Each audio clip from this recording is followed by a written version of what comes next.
Hello everyone, my name is Dhruv.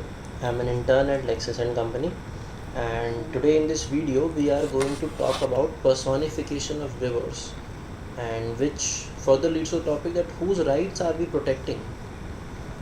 And now starting with the video.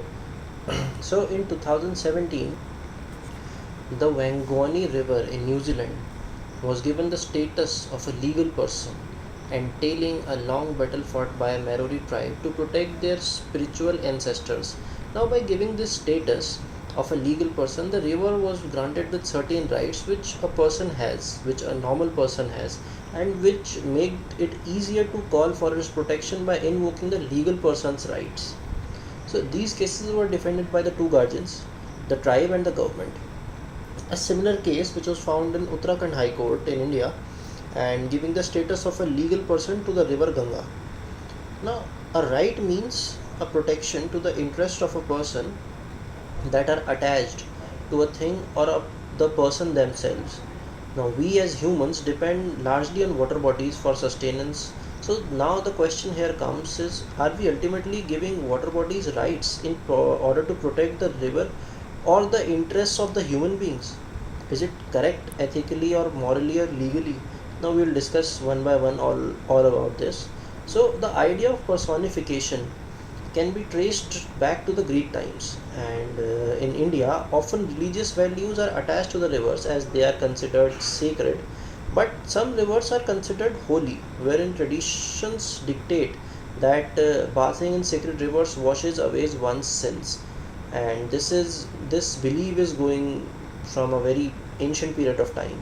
So one such water body is the river Ganga, which is an integral part of the lives of those who lived on its banks. Their most of the things are related to Ganga only.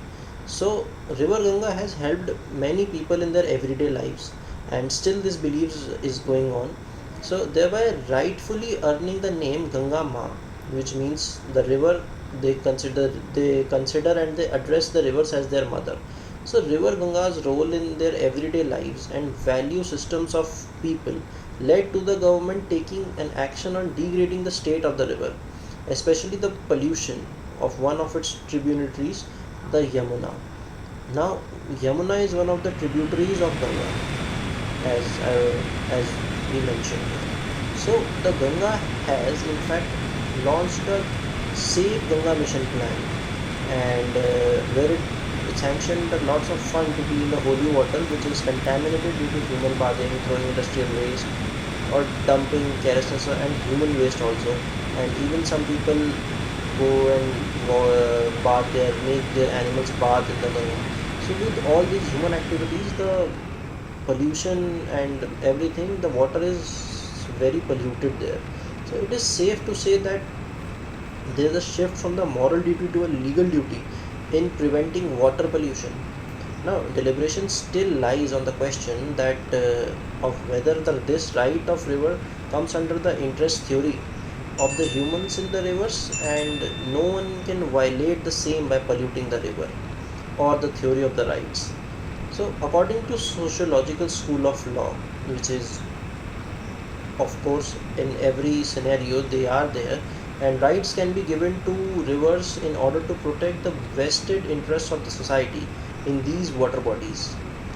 Now, talking about the interest theories of rights, it is questioned that whose interests are being protected ultimately when the river are personified to give its rights, whether it is a river body itself or whether it is persons who have vested interest in the river body. So this, at the same time, the protection of river bodies will cater to the protection of the interests of both. So in, like, just mention in your comments that what should be there, the right should be given to the river of a human or not.